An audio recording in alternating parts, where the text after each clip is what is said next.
नमस्कार।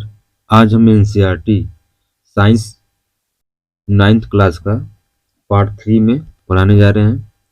आज जो चैप्टर आपका 7 है 9 का, और उसमें जीवों में विविधता। ठीक है, तो इसमें देखिए अब पृथ्वी जो है पर रहने वाले जीवों की विभिन्न समूहों के बारे में सोचें। हम एक और जहां सूक्ष्मदर्शी से देखे जाने वाले बैक्टीरिया जिनका आकार कुछ माइक्रोमीटर होता है, वहीं दूसरी ओर 30 मीटर लंबे नीले व्हेल या कैलिफोर्निया के 100 मीटर लंबे रेडवुड पेड़ भी पाए जाते हैं। कुछ चीड़ के वृक्ष हजारों वर्ष तक जीवित रहते हैं, जबकि कुछ कीट जैसे मच्छरों का जीवन काल कुछ ही दिनों का होता है। जैव विविधता रंगहीन जीवधारियों, पारदर्शी कीटों और विभिन्न रंगों वाले पक्षियों और फूलों में भी पाई जाती है। ठीक है, हमारे चारों ओर को इस असीमित विभिन्नता का विकसित होने में लाखों वर्ष का समय लगा है। ठीक है, जीवन के इन विभिन्न रूपों की विभिन्नता का अध्ययन करने के अनुरूप समूह बनाना क्रम में यह सुनिश्चित करना होगा कि वह कौन से विशिष्ट लक्षण हैं। ठीक है, जो जीवधारियों में अधिक मौलिक अंतर पैदा करते हैं। इसी पर जीवधारियों के मुख्य विस्तृत समूहों का निर्धारण निर्भर करेगा। इन समूहों में से छोटे समूहों का निर्णय अपेक्षाकृत क्रम महत्वपूर्ण लक्षणों के आधार पर किया जाएगा। ठीक है, वर्गीकरण का आधार क्या है? ठीक है, तो जीवों के समूहों के वर्गीकरण का प्रयास प्राचीन समय से किया जाता रहा है। यूनानी विचारक अरस्तु ने जीवों का वर्गीकरण उनके स्थल, जल एवं वायु में रहने के आधार पर किया था। यह जीवन को देखने का बहुत ही सरल किंतु भ्रामक तरीका है। उदाहरण के लिए समुद्र में रहने वाले जीव जैसे प्रवाल, व्हेल, ऑक्टोपस, स्टारफिश और शार्क, ये कई मायने में एक दूसरे के से काफी अलग हैं। यहाँ से देखिए क्वेश्चन पूछता है, आयोग यूपीएससी और यूपीपीएससी दोनों पूछते हैं। ठीक है, तो इसको थोड़ा ध्यान देंगे। तो इन सभी में एक मात्रा समानता इनका आभास है। अध्ययन एवं विचार के लिए इस आधार पर जीवधारियों को समूह में बांटना ठीक नहीं होगा। ठीक है, इस विषय में आगे बढ़ने से पहले हमें लक्षणों का अर्थ समझना होगा कि जब हम जीव के किसी विविधता पर समूह को वर्गीकृत करते हैं तो सबसे पहले हमें यह जानना होता है कि इस समूह के सदस्यों में क्या-क्या समानताएं हैं, जिसके आधार पर कुछ को एक साथ रखा जा सके। वास्तव में यही उनका लक्षण और व्यवहार होता है। यह कहे कि यही उन जीवों का रूप और कार्य होता है। किसी जीव के लक्षण से तात्पर्य उस जीव का कोई विशिष्ट रूप या विशिष्ट कार्य है। उदाहरण के लिए हम में से ज्यादातर लोगों के एक हाथ में 5 अंगुलियां होती है, जो एक लक्षण है। ठीक है, उसी तरह हमारे दौड़ने की क्षमता और बरगद के पेड़ के न दौड़ पाने की क्षमता भी एक लक्षण है। ठीक है, यही यहाँ पर सबसे निचले स्तर पर लगे पत्थर जीवों के उन लक्षणों के समान है जो जीव के बृहत्तम वर्ग को निर्धारित करते हैं। ये लक्षण जीव के दूसरे किसी भी रचनात्मक तथा क्रियात्मक लक्षण से स्वतंत्र होते हैं, लेकिन उसके बाद के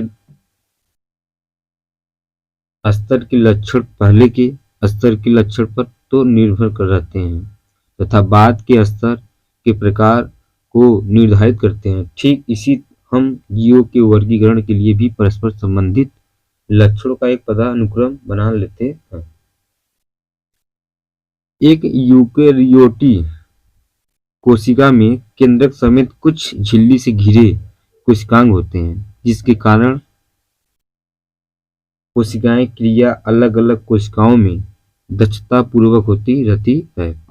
यही कारण है कि जिन कोशिकाओं में झिल्ली युक्त कोशिकांग और केंद्रक नहीं होते हैं, उनकी जैव रासायनिक प्रक्रिया भिन्न भिन्न होती है।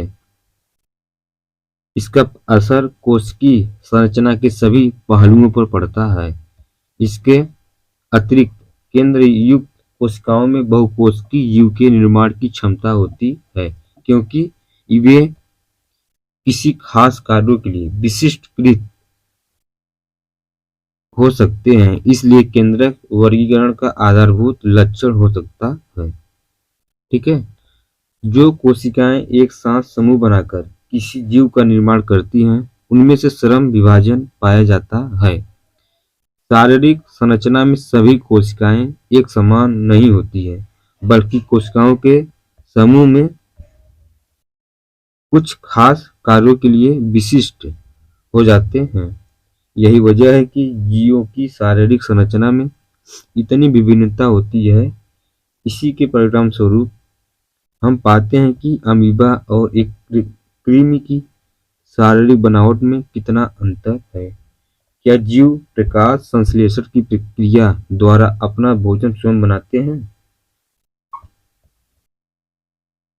तो जो जीव पौधे मतलब प्रकाश संश्लेषण करते हैं, उनमें से शारीरिक संगठन किस स्तर का होता है? ठीक है। वर्गीकरण के लिए पौधों के शरीर के विभिन्न लक्षण किस प्रकार जंतुओं से भिन्न होते हैं।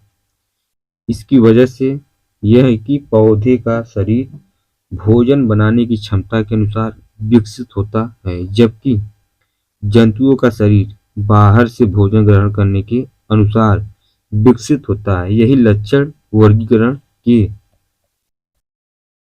दौरान उपसमूह और फिर बाद में बड़े समूहों में विभाजन का आधार बनते हैं। ठीक है।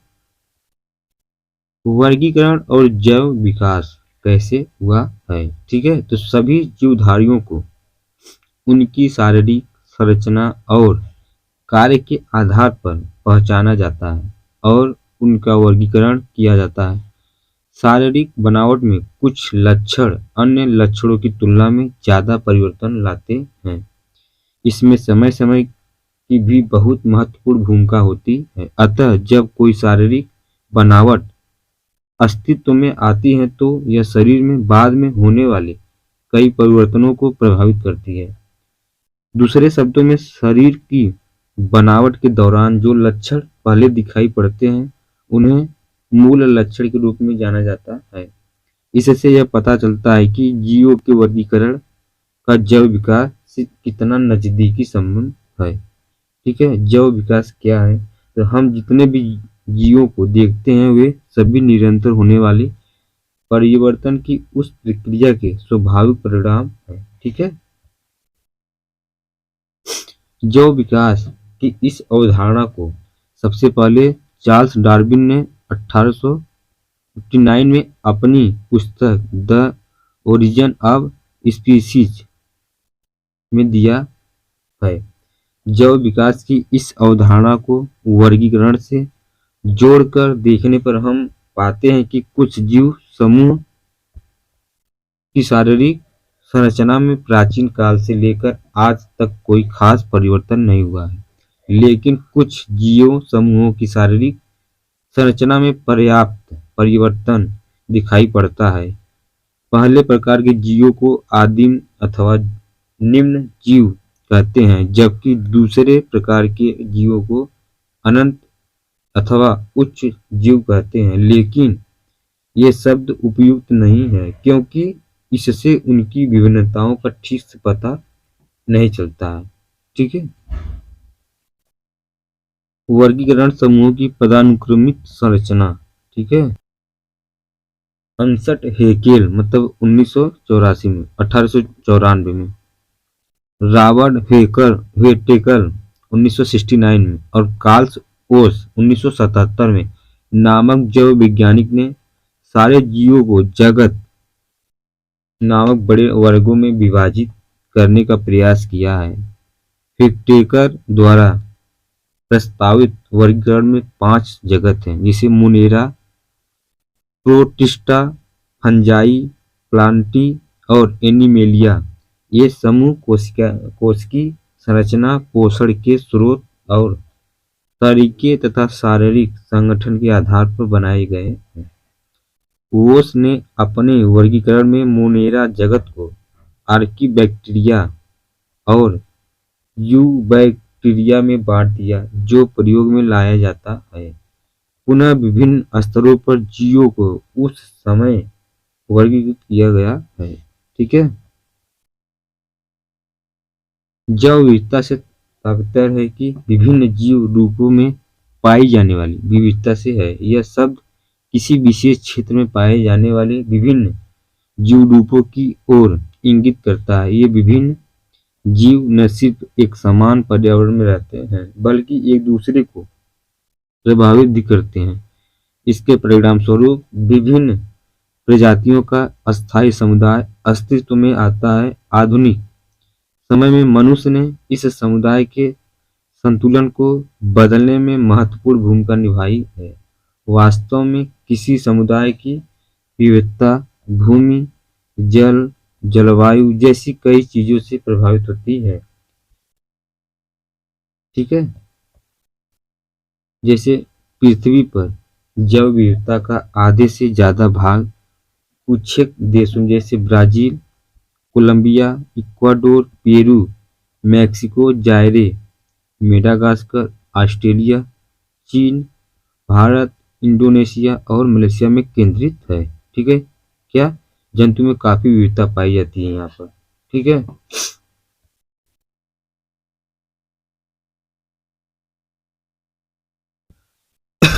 जैसे मिनेरा क्या है, मोनेरा। तो मोनेरा इन जीवों में न तो संगठित केंद्रक और कोशिकांग होते हैं और न ही उनके शरीर बहुकोशिक होते हैं। इनमें पाई जाने वाली विविधता अन्य लक्षणों पर निर्भर करती है।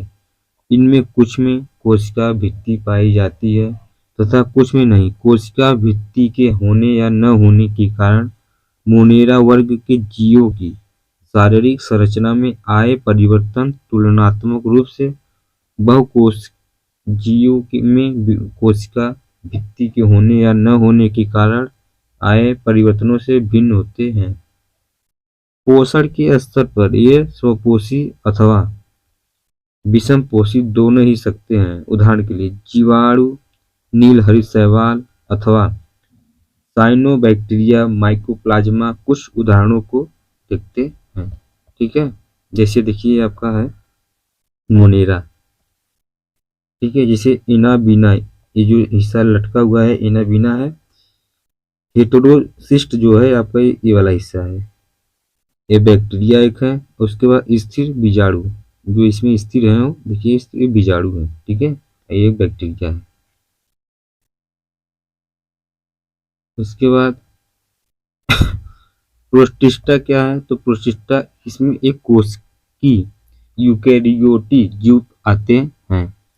इस वर्ग में कुछ जीव में गमन के लिए सिलिया, हैलेजिया नामक संरचनाएं पाई जाती है। ये स्वपोषी और विषमपोषी दोनों तरह के होते हैं। उदाहरण के लिए एक कोश की शैवाल, डाइटम, प्रोटोजोआ इत्यादि उदाहरण के लिए है। जैसे देखिए ये आपका है प्रोटोजोआ, ये आपका है पैरामीशियम। ठीक है पैरामीशियम, साइटोपाइज, ये जो हिस्सा आपका साइटोपाइज है, ये वाला जो केंद्रक है भोजन धानी है यहाँ पर। ठीक है, साइटोसोम है ये वाला। उसको मुख्य खांच कहाँ पर है, तो यहाँ है। सूक्ष्म केंद्र याद हो गया, गुरु केंद्रक ये सब हो गया, सीलिया, उसके बाद जल धानी। ठीक है, एक अपशिष्ट है उसके बाद अमीबा। अमीबा जैसे अग्रमुखी कुटपाद, ये जो हिस्सा निकला हुआ इसको कहते हैं। ये जो हिस्सा बीच का एक संकुचनशील धानी कहते हैं। भोजन धानी हम लोग देखे हैं। क्रिस्टल, ये जो हिस्सा है क्रिस्टल का, केंद्रक हो गया, उसके माइटोकॉन्ड्रिया, ये छोटी छोटी जो है माइटोकॉन्ड्रिया हो गए। अंतर्द्रव्य यहाँ पर है, बहिर्द्रव्य मतलब एक्टोप्लाज्मा यहाँ पर है, ठीक है।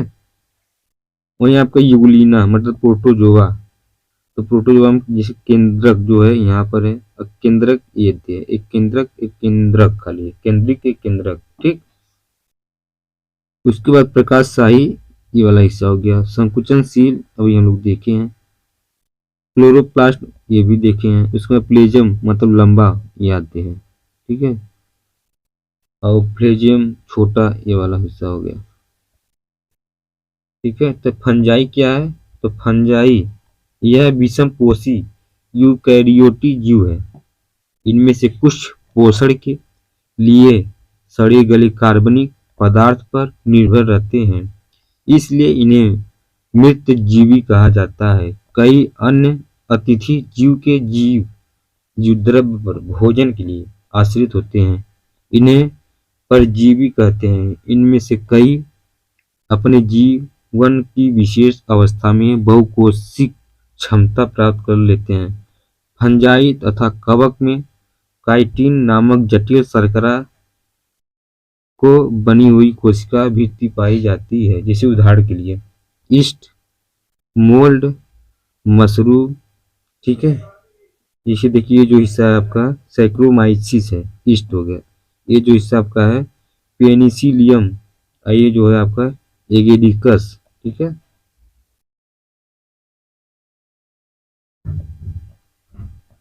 कवकों की कुछ प्रजातियां नील हरित शैवाल साइनोबैक्टीरिया के साथ अस्थायी अंतर्संबंध बनाती है, जिसे सहजीविता कहते हैं। ऐसे सहजीवी जीवों को लाइकेन कहा जाता है। ये लाइकेन अक्सर पेड़ों की छालों पर रंगीन धब्बों के रूप में दिखाई देते हैं, जैसे प्लांटी।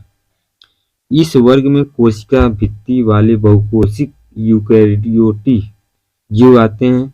यह स्वपोषी होते हैं और प्रकाश संश्लेषण के लिए क्लोरोफिल का प्रयोग करते हैं। इस वर्ग में सभी पौधों को रखा गया है, क्योंकि पौधे और जंतु सर्वाधिक दृष्टिगोचर होते हैं, ठीक है। अतः इन वर्गों की चर्चा बाद में, ठीक है। जैसे देखिए जीवधारी है। अब इसमें दो कैटेगरी, एक है प्रोकैरियोटिक और दूसरा है यूकैरियोटिक, ठीक। और यूकैरियोटिक में आपका दो पार्ट हो गया, एक कोशिकी, दूसरा बहुकोशिक। एक कोशिक में हो गया आपका प्रोटिस्टा, ठीक है। और बहुकोशिकी में आपका होगा कोशिका भित्ति रहित मतलब एनीमिलियम, ठीक है। प्रोटिस्टा में आपका आ जाएगा कोशिका भित्ति का सहित। अब इसमें दो पार्ट हो गया। अब इसमें प्रकाश संश्लेषण नहीं करने वाले, अब इसमें जो है फंजाई हो गया। अब प्रकाश संश्लेषण करने के सक्षम में प्लांटी हो गया, ठीक है। 5 जगत वर्गीकरण हो गया है।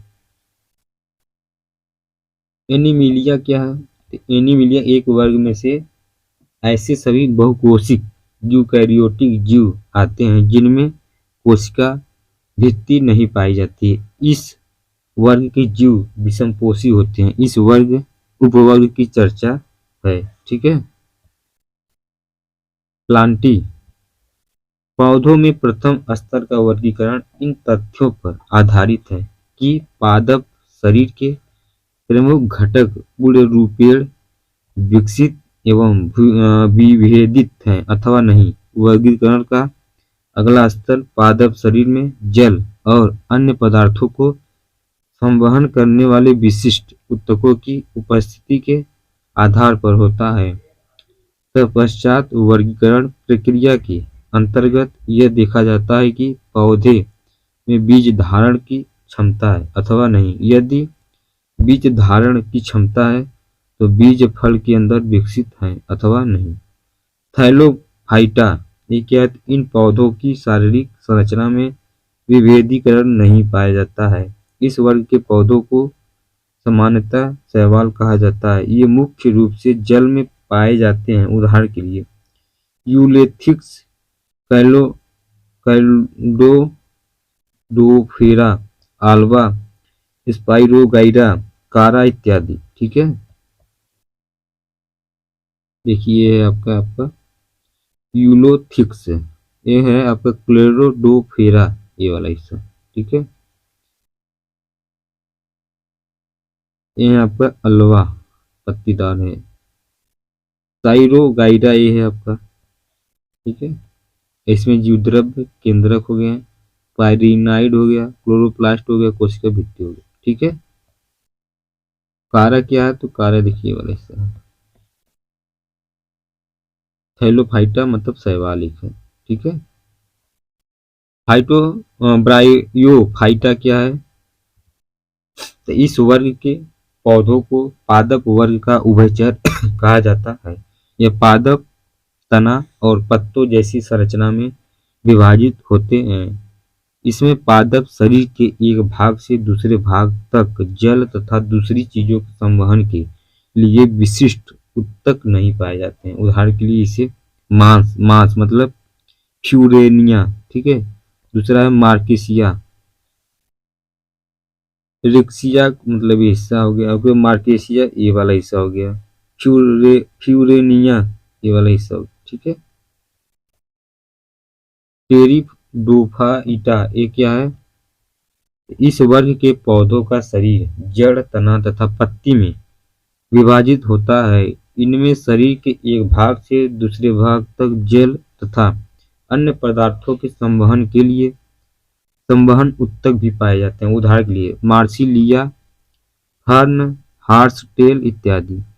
इन तीन समूह के पौधों में जननांग अप्रत्यक्ष होते हैं तथा इनमें बीज उत्पन्न करने की क्षमता नहीं होती है, अतः यह क्रीटोगैम कहलाते हैं। दूसरी ओर वे पौधे जिनमें जनन अंग पूर्ण विकसित एवं विभेदित होते हैं तथा जनन प्रक्रिया के पश्चात बीज उत्पन्न करते हैं, फैनरोमैगैम कहते हैं।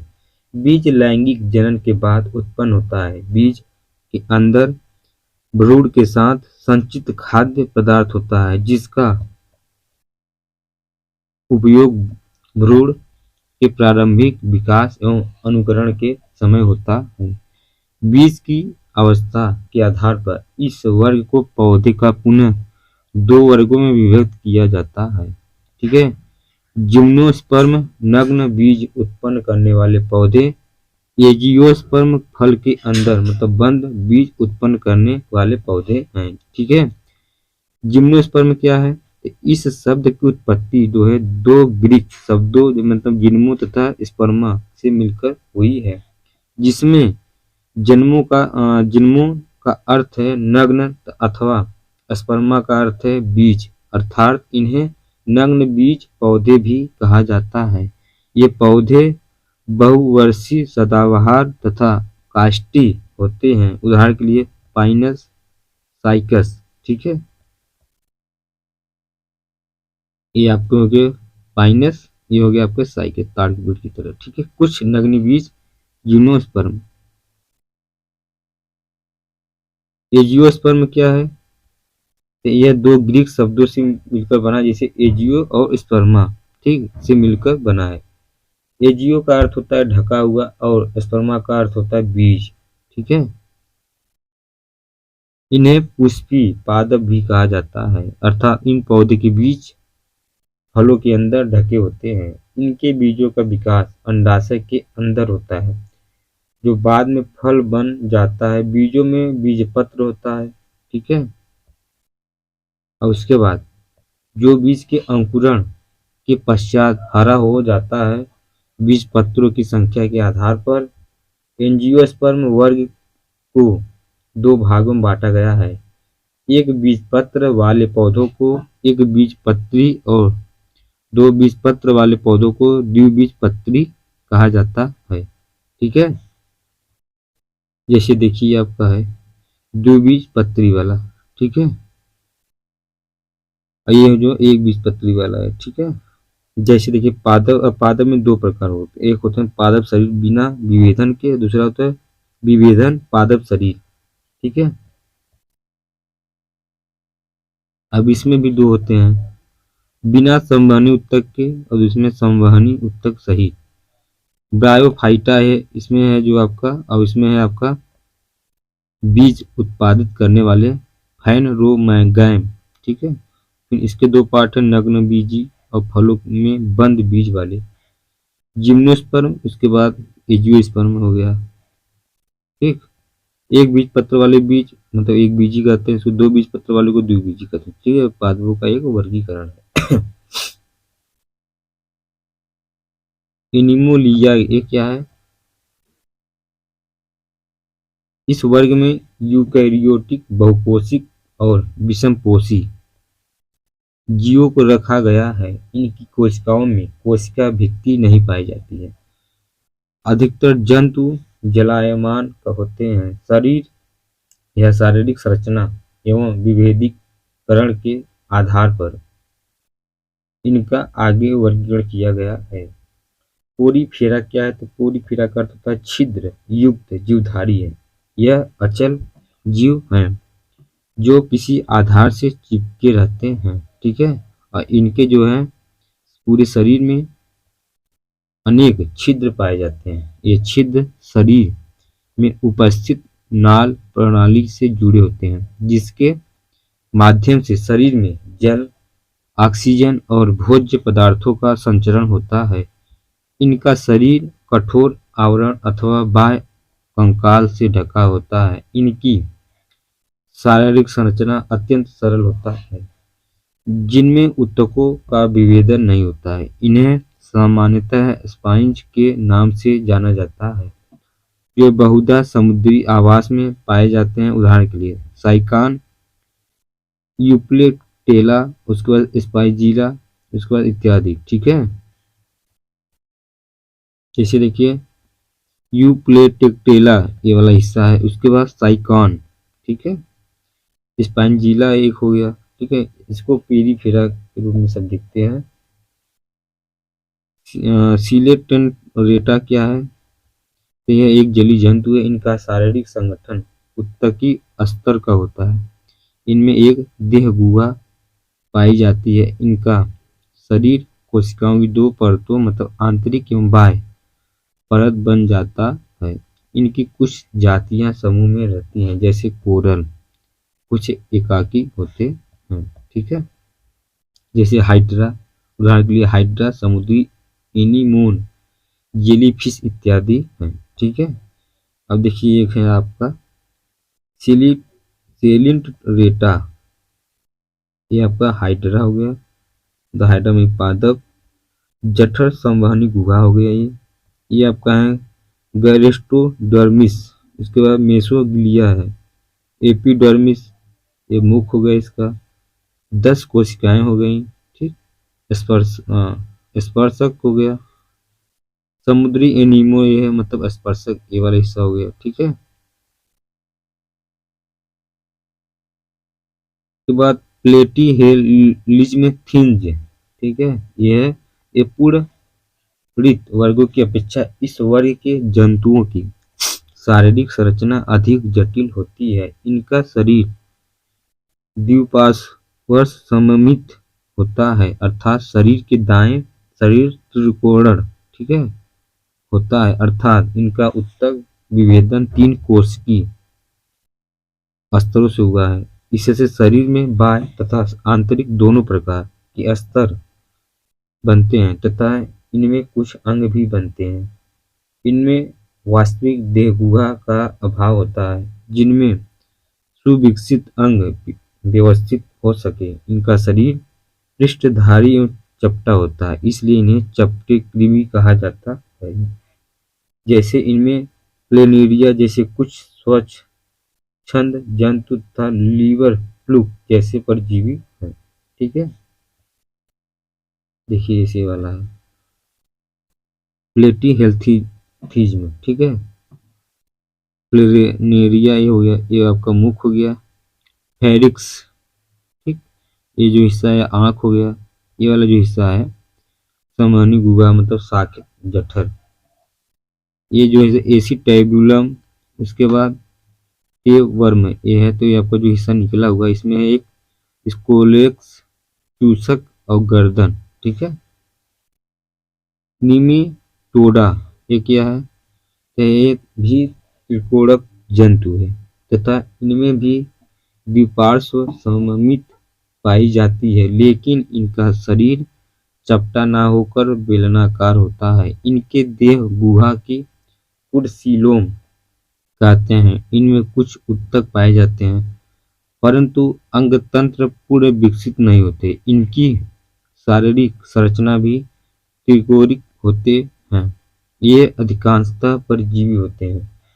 परजीवी के तौर पर ये दूसरे जंतुओं में रोग उत्पन्न करते हैं, जैसे उदाहरण के लिए गोल कृमि, फाइलेरिया कृमि, पिन कृमि इत्यादि। ठीक है। वेचिडिया एस्केरिस, ये देखिए जो हिस्सा आपका है नर है, ये वाला जो है आपका मादा। ठीक है। नर छोटा हुआ है, मादा बड़ा है। ठीक। एनीलिडा क्या है? तो एनीलिडा जंतु द्विपार्श्व सममित एक त्रिकोणिक होते हैं। इनमें वास्तविक देह गुहा भी पाई जाती है। इससे वास्तविक अंग शारीरिक संरचना में निहित रहते हैं। ठीक है। जली एनीलिड अलवड़ और अलवड़ी जल दोनों में पाए जाते हैं। इनमें संवहन, पाचन, उत्सर्जन और तंत्रिका तंत्र पाए जाते हैं। ये जली और स्थलित दोनों होते हैं। उदाहरण के लिए केचुआ, नेरिस, जोग। ठीक है। जैसे देखिए एक आपका है नेरिस, पार्श्ववाद, उसके बाद पार्श्ववाद यहाँ पैल्स, उसके बाद स्पर्श, ये दोनों इसके मुंह खुला रहता है। ठीक है। और एक जो केचुआ होता है, जैसे गुर्दा देखिए जनन पैम्पिलिया हो गया, पैपिला, ये जोक हो गया। ठीक है। आर्थ्रोपोडा क्या है? आर्थ्रोपोडा ये जंतु जगत का सबसे बड़ा संघ है। इनमें द्विपार्श्व सममित पाई जाती है और शरीर खंड युक्त होता है। इनमें खुला परिसंचरण तथा तंत्र पाया जाता है। अंततः रुधिर वाहिकाओं में नहीं बहता। देह गुहा रक्त से भरी होती है। इनमें जुड़े हुए पैर पाए जाते हैं। कुछ सामान्य उदाहरण के लिए जैसे झींगा, तितली, मक्खी, मकड़ी, बिच्छू, केकड़े इत्यादि। जैसे देखिए पहली मान मतलब झींगा हो गया, ये बिच्छू हो गया, ये मकड़ी एरिनिया। ठीक है। और तिलचट्टा हो गया, ये पेडी प्लेटिनीटा इसको कहते हैं। घरेलू मक्खी को मस्का कहते हैं। एक तितला हो गया। उसके बाद स्कोलोप्रेडा मतलब सतपाद। कुछ आर्थ्रोपोडा जंतु हैं। मोलस्का क्या है? तो इनमें भी द्विपार्श्व और सीमित पाई जाती है। इनकी देह गुहा बहुत कम होती है तथा शरीर में थोड़ा विखंडन होता है। अधिकांश मोलस्का जंतुओं में कवच पाया जाता है। इनमें खुला संवहनी तंत्र तथा उत्सर्जन के लिए गुर्दे जैसी संरचना पाई जाती है। उदाहरण के लिए जैसे घोंघा, सीप इत्यादि। ठीक है। देखिए काइटाइन है, उसके बाद घोंघा हो गया। यूनियो हो गया, जो इसको तो ही बोलते हैं गांव के स्तर पर। ठीक है। यूनियो। उसके बाद ऑक्टोपस हो गया। इकाइनोडर्मेटा, ये क्या है? तो यह ग्रीक में इकाई नाम का अर्थ है कि जाहक मतलब हेजहाग, तथा डर्मा का अर्थ है त्वचा। ठीक है।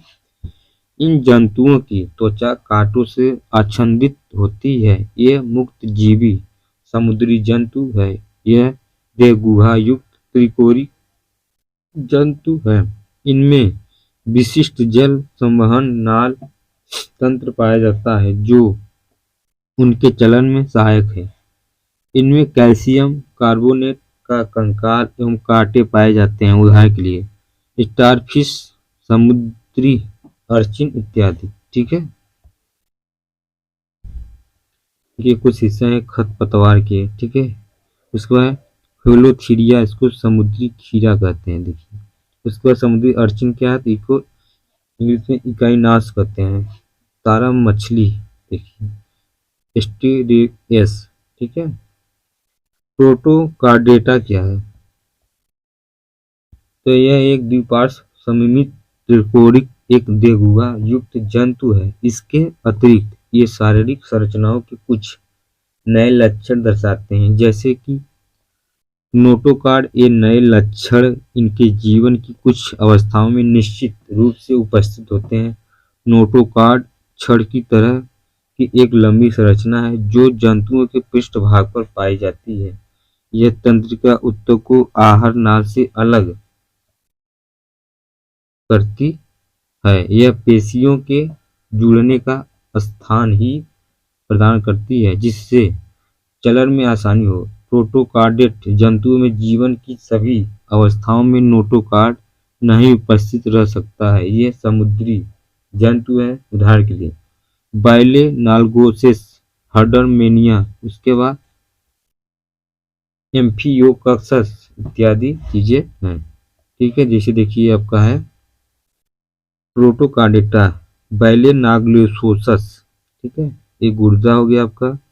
पश्च एकीकृत क्षेत्र होगी, इसके बाद एकीकृत क्षेत्र, एकीकृतिका, मध्य पृष्ठी उभार, ठीक है, पृष्ठी जनपंख, क्लोम छिद्र है, ब्रेकियल क्षेत्र हो गया, कॉलर, कॉलरक, उसके बाद सुंड, ठीक है।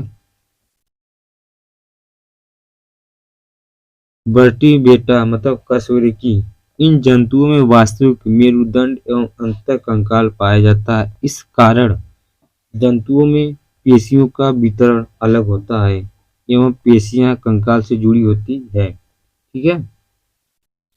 वर्टिब्रेट मतलब द्विपार्श्व सममित त्रिकोणिक देहगुहा वाले जंतु में इनमें ऊतकों एवं अंगों का जटिल विभेदन पाया जाता है। सभी कशेरुकी जीवों में निम्नलिखित लक्षण पाए जाते हैं। नोटोकॉर्ड, पृष्ठनली, कशेरुकी दंड एवं मेरुरज्जु, त्रिकोणिक शरीर, युग्मित क्लोम, थैलीय देहगुहा हो गया। वर्टिब्रेटा को 5 वर्गों में विभाजित किया गया है। ठीक है।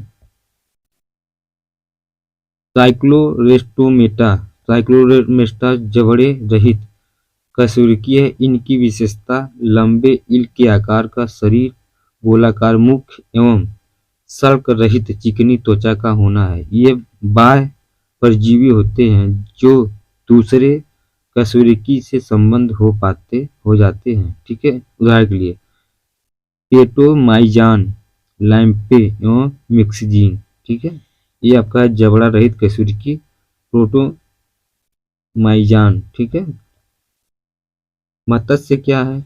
मत्स्य यह एक प्रकार की मछली है जो समुद्र और मीठे जल दोनों जगहों पर पाई जाती है। इनकी त्वचा सल्क अथवा प्लेटों से ढकी होती है तथा ये अपनी मांसल पूंछ का प्रयोग तैरने के लिए करती है। ठीक है, जैसे देखिए हिस्सा है।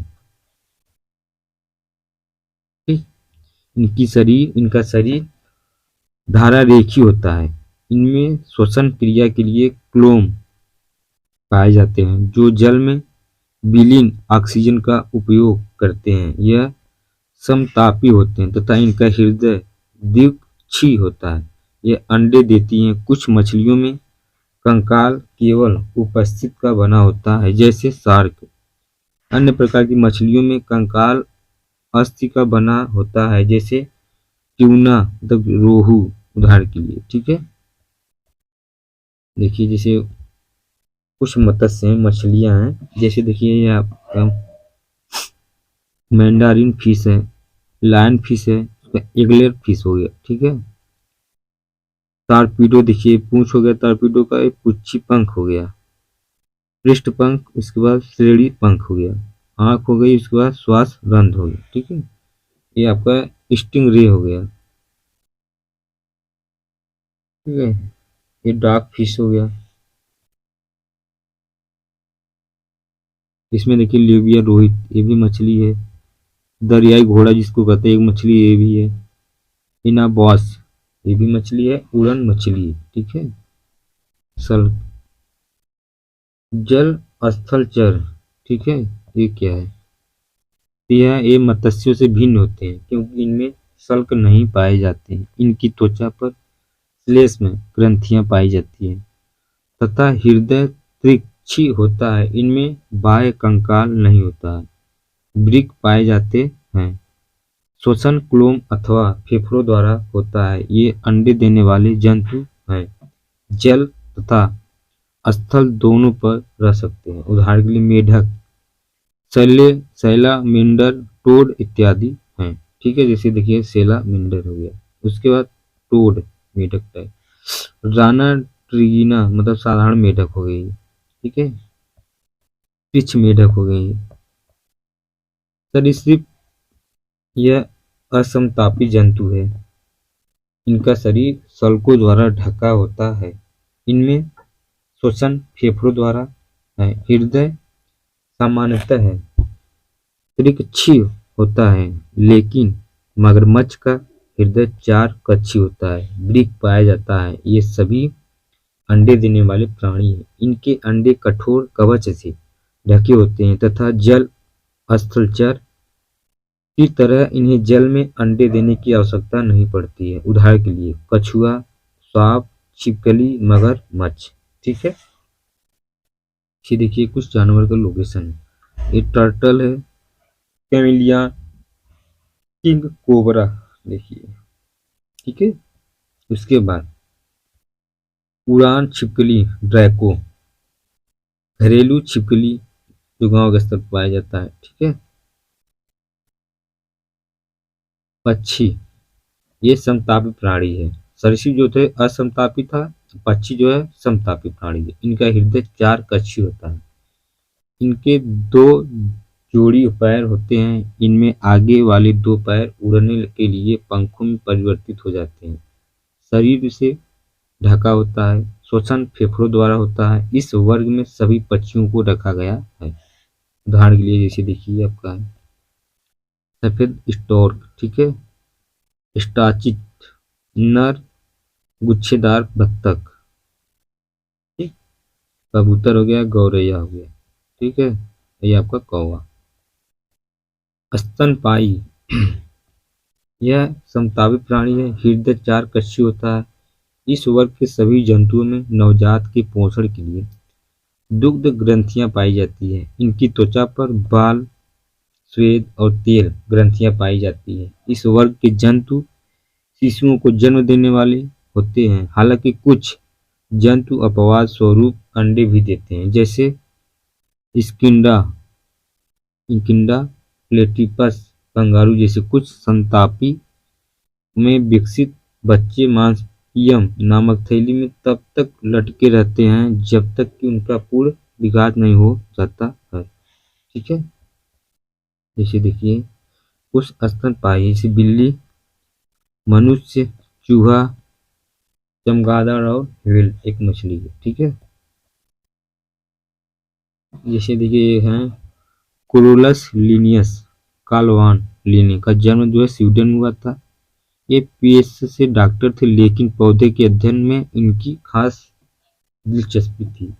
22 वर्ष की आयु में पौधे पर इनका पहला शोध पत्र प्रकाशित हुआ था। ठीक है, और एक धनी अधिकारी के यहाँ नौकरी करते हुए उन्होंने अपने मालिक के बगीचे में पौधों की विविधता का अध्ययन किया था। इसके बाद उन्होंने सिस्टेमा नेचुरी नामक पुस्तक लिखी, जो आगे चलकर विभिन्न वर्गीकरण प्रणालियों का आधार बनी। इस विषय पर उनके 14 शोध पत्र भी प्रकाशित हुए थे। इनके द्वारा दी गई वर्गीकरण प्रणाली में पौधों को सरल क्रम में इस प्रकार व्यवस्थित किया जा सकता है जिससे उनकी पहचान हो सके। इनका जो हुआ जन्म 1707 था और मृत्यु जो 1778 में। ठीक है,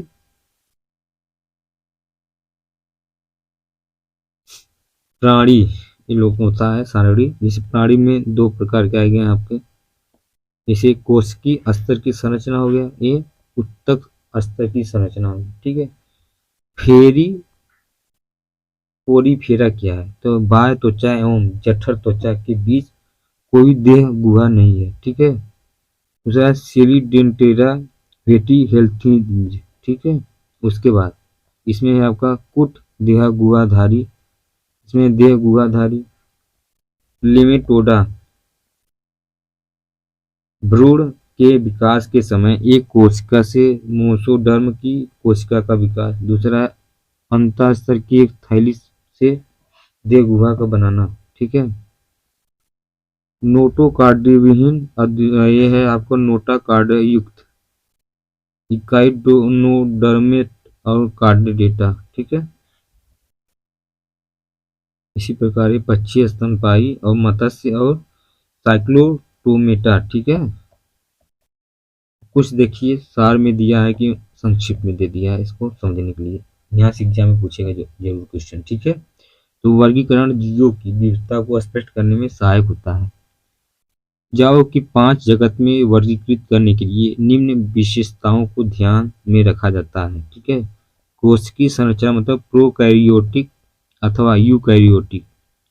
जीव का शरीर एक कोशिक अथवा बहुकोशिक है। बहुकोशिक जीवों की संरचना जटिल होती है। कोशिका भित्ति की उपस्थिति तथा स्वपोषण की क्षमता है। उपरोक्त आधार पर सभी जीवों को 5 जगत में बांटा गया है।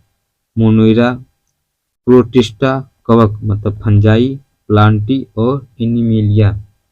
जीवों का वर्गीकरण उनके विकास से संबंधित है। प्लांटी और एनिमेलिया को उनकी क्रमिक शारीरिक जटिलता के आधार पर वर्गीकृत किया गया है। पौधों को 5 वर्गों में बांटा गया है। शैवाल, बायोफाइटा, टेरिडोफाइटा, जिम्नोस्पर्म और एंजियोस्पर्म। ठीक है, जंतुओं को 10 फाइलम में बांटा गया है। पोरीफेरा, सेलिनटेराडेटा, हेल्टीथेलिज्म, नेमिटोडा, एनिमिलिया, आर्थ्रोपोडा, मोलस्का, इकाइनोडर्माटा और प्रोटोकार्डेटा। ठीक है, और कार्डेटा। द्विपद नाम पद्धति जीवों की सही पहचान में सहायक करती है। ठीक है, द्विपद नाम पद्धति में पहला नाम जीनस और दूसरा स्पीश कहा जाता है। ठीक है, अगला अध्याय है ये गति। ठीक है, तो इसमें है आपका किसी व्यक्ति के लिए एक वस्तु गतिशील प्रतीत हो सकती है जबकि दूसरे के लिए पत्थर।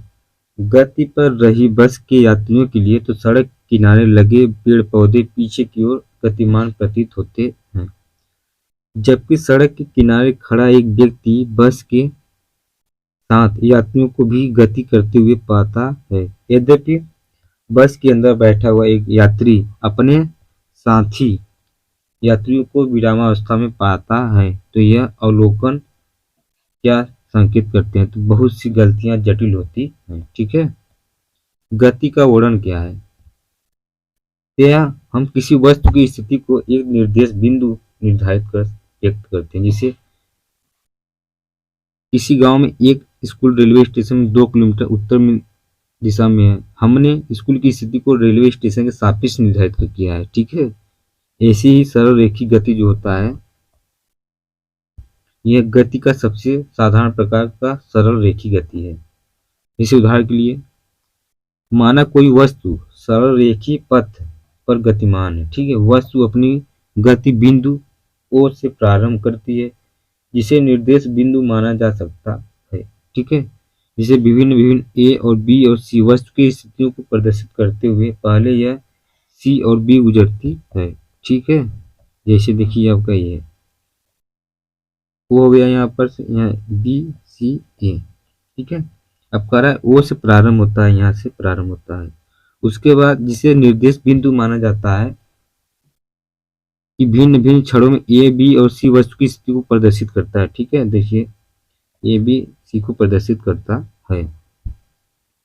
इसके पश्चात यह उसी पथ पर लौटती है और बी से गुजरते हुए सी तक पहुंच जाती है। ठीक है, यहाँ से गुजरेगी फिर उसके बाद सी तक पहुंच जाती है। तो ये का है एक प्रकार का सरल रेखी गति हो गया। ठीक है, एक समान गति और असमान गति क्या है?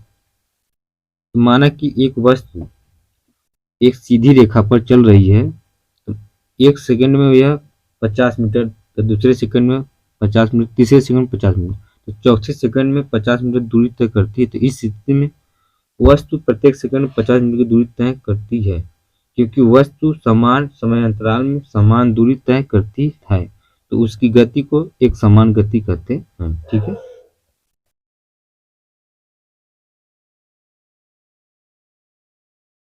जैसे देखिए आपका दिशा के साथ चाल ये क्या है? यह किसी वस्तु की गति की दर और भी अधिक व्यापक हो सकती है।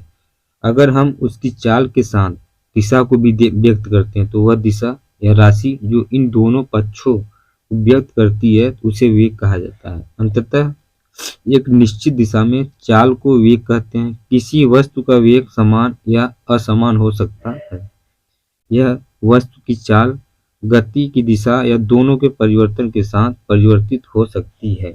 जबकि एक वस्तु सीधी रेखा में बदलती है और चाल के साथ गति कर रही है। ठीक है, जैसे औसत वेग बराबर क्या होता है? तो प्रारंभिक वेग प्लस अंतिम वेग बराबर बटा 2।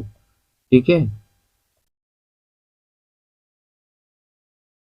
वेग में परिवर्तन की दर क्या है? तो किसी वस्तु की एक समान सरल रेखीय गति के दौरान समय के साथ वेग नियत रहता है। इस अवस्था में किसी भी समय अंतराल में बहुत वस्तु के वेग में परिवर्तन शून्य है। यद्यपि असमान गति में वेग समय के साथ परिवर्तित होता है। इसका मान विभिन्न समयों पर एवं विभिन्न बिंदुओं पर भिन्न भिन्न होता है। ठीक है, जिससे अर्थात त्वरण बराबर क्या होता है? तो वेग में परिवर्तन बटे लिया गया समय। ठीक है, गति का ग्राफी प्रदर्शन क्या है? तो है जिसे इस घटनाओं के बारे में मूल जानकारी सुविधाजनक विधि से ग्राफ द्वारा प्रदर्शित की जा सकती है। उदाहरण के लिए इसे लिखिए। ठीक है, उसके बाद आपका आ गया कि दूरी समय ग्राफ। समय के साथ किसी वस्तु की स्थिति परिवर्तन को एक सुविधाजनक पैमाना अपनाकर दूसरी समय ग्राफ द्वारा व्यक्त किया जा सकता है। इस ग्राफ में समय को एक्स अक्ष और दूसरी ओर वाई अक्ष। ठीक है, देखिए वाई अक्ष हो गया, उसके बाद ये वाला एक्स अक्ष हो गया। दूरी समय ग्राफ को विभिन्न अवस्थाओं में प्रदर्शित किया जा सकता है। जैसे वस्तु एक समान चाल या असमान चाल से चल रही है, इसको कहते हैं विरामावस्था में इत्यादि। ठीक है, ये ग्राफ हो गया आपका। उसके बाद आपका ग्राफी विधि से गति के समीकरण क्या है? तो कोई वस्तु सीधी रेखा में एक समान त्वरण से चलती है तो एक निश्चित समय अंतराल में वो समीकरणों के द्वारा उसके वेग, गति के दौरान त्वरण और उसके द्वारा तय की गई दूरी में संबंध स्थापित करना संभव है। ठीक है,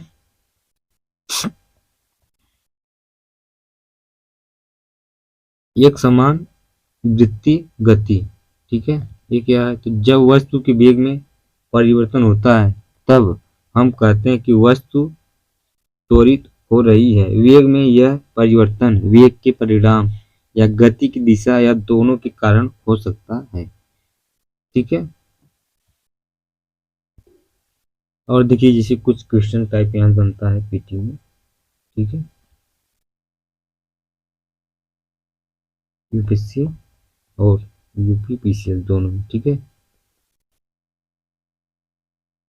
स्थिति में परिवर्तन एक गति है। इसकी व्याख्या तय की गई दूरी या विस्थापन के रूप में की जा सकती है। एक वस्तु की गति का समान या असमान होना उस वस्तु के वेग पर निर्भर करता है जो कि नियत है, बदल रहा है। प्रति इकाई समय में वस्तु के द्वारा तय की गई दूरी उसकी चाल और प्रति इकाई समय में हुआ विस्थापन करता है। किसी वस्तु का त्वरण प्रति इकाई समय में उसके वेग में होने वाला परिवर्तन है। ठीक है, तो दोस्तों अगला चैप्टर है आपका अध्याय 9। उसके बाद बल तथा गति के नियम। ठीक है, इसमें क्या कह रहा है कि जो बल है, गति कैसे दोनों एक समान है। ठीक है, तो असंतुलित और असंतुलित बल। ठीक है, जैसे देखिए आपको दर्शाया गया है, इधर से भी बल लग रहा है, इधर से भी बल लग रहा है। ठीक है, तो बल लगाने पर स्प्रिंग फैलती है। ठीक है, और बल लगाने पर गोलाकार गेंद अंडाकार हो जाती है, उसको दाबने से चिपटा हो जाती है। ठीक है, और संतुलित और असंतुलित बल में क्या है? जैसे लकड़ी का एक पिंड एक समतल मेज पर रखा है। ठीक है, दो धागे एक्स और वाई पिंड के विपरीत सिरों से जुड़े हैं। देखिए जैसे ये एक लकड़ी है, इसको ढकेल रहे हैं। तो अगर हम किसी बल द्वारा धागे एक्स को खींचते हैं तो पिंड दाहिनी ओर खिसकना शुरू हो। उसी प्रकार अगर हम धागे वाई को खींचते हैं तो पिंड बाईं ओर खिसकना शुरू हो जाता है। लेकिन अगर पिंड को दोनों ओर से समान बल द्वारा खींचा जाता है तो ऐसी दिशा में पिंड जो है गति नहीं करता है। क्यों? इस तरह के बलों को संतुलित बल कहते हैं। ठीक। गति का प्रथम नियम, जैसे देखिए वस्तु की किसी अनंत तल पर गति को देखकर गैलीलियो ने यह निष्कर्ष निकाला कि जब तक कोई बाह्य बल कार्य नहीं करता है तो वस्तु एक निश्चित गति से चलती है। उन्हें देखा कि कांच की गोली अनंत तल पर लुढ़कती है तो उसका वेग बढ़ जाता है। अगले अध्याय में आप देखिए यही है। ठीक है, तो इसमें देखिए आपका गति का प्रथम नियम है। ठीक है, देखिए जैसे ये वाला हिस्सा हो गया, किसी कांच की गोली का आनत तल जो है नीचे की ओर लुढ़कना। ठीक है, जैसे देखिए ये गति का एक नियम है। ठीक। गैलीलियो गैलीला का जन्म जो है 15 फरवरी 1564 में इटली के पीसा शहर में हुआ था। गैलीलियो की बचपन से ही गणित तथा प्राकृतिक दर्शन में रुचि थी। ठीक है, तो 1581 में चिकित्सा उपाधि के लिए पीसा विश्वविद्यालय में नामक नामांकन लिया। इस पाठ्यक्रम को वे कभी पूरा नहीं कर पाए क्योंकि उनकी वास्तविक रुचि गणित में थी। 1586 में उन्होंने अपनी प्रथम वैज्ञानिक पुस्तक द लिटिल बैलेंस ला वैलेंटिसिटा लिखी, जिसमें उन्होंने एक तुला द्वारा पदार्थ के सापेक्षिक घनत्व अथवा विशिष्ट गुरुत्व प्राप्त करने की आर्किमिडीज की उपाधि का वर्णन किया था। ठीक है,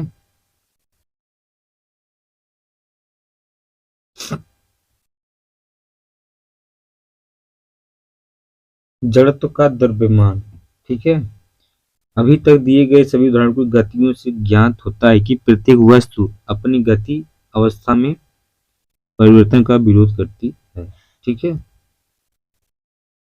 जैसे किसी भी वस्तु का जड़त्व उसका वह प्राकृतिक गुण है जो उसकी विराम या गति अवस्था में परिवर्तन होता है। ठीक है, और विरोध करता है। इसी प्रकार किसी वस्तु का द्रव्यमान उसके जड़त्व की माप करता है। गति का द्वितीय नियम क्या है? गति का प्रथम नियम यह बताता है कि जब कोई असंतुलित बाह्य बल किसी वस्तु पर कार्य करता है तो उसके वेग में परिवर्तन होता है। ठीक है, जैसे ये वस्तु है, हम इसको यहाँ इसको प्रेशर दे रहे हैं तो तभी आगे जाएगा, नहीं देंगे तो नहीं जाएगा। तो ये क्या है? गति के प्रथम नियम है। ठीक है, अर्थात वस्तु त्वरण प्राप्त करती है। अब हम देखेंगे कि किसी वस्तु का त्वरण उस पर लगाए गए बल पर कैसे निर्भर होता है तथा उस बल को हम कैसे मापते हैं। आइए कुछ दैनिक अनुभवों का अध्ययन करेंगे। जैसे टेबल टेनिस खेलने के दौरान यदि गेंद किसी खिलाड़ी के शरीर से टकराती है तो वह घायल नहीं होता है क्योंकि वह गति से आती है हुई क्रिकेट के गेंद किसी दर्शक को लगने के बाद उसे घायल कर सकती है। सड़क किनारे खड़े किसी ट्रक से कोई दुर्घटना नहीं होती है। ठीक है,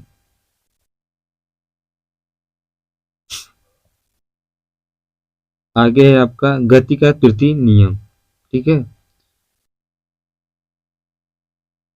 तीसरे नियम, जब एक वस्तु दूसरी वस्तु पर बल लगाती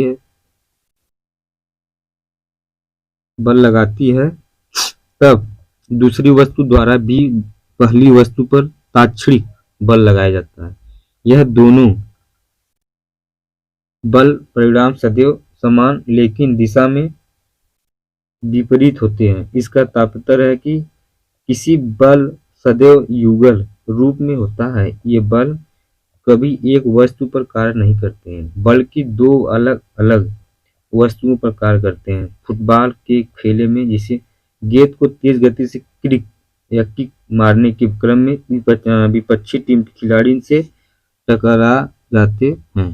ठीक है, जैसे देखिए आपका है बल समान विपरीत होता है। जैसे इधर से भी बल लग रहा है, इधर से भी बल लगा है, इधर से वाले खींचना है, इधर से, ठीक है। इसी की कहते हैं गति का तृतीय नियम, ठीक है।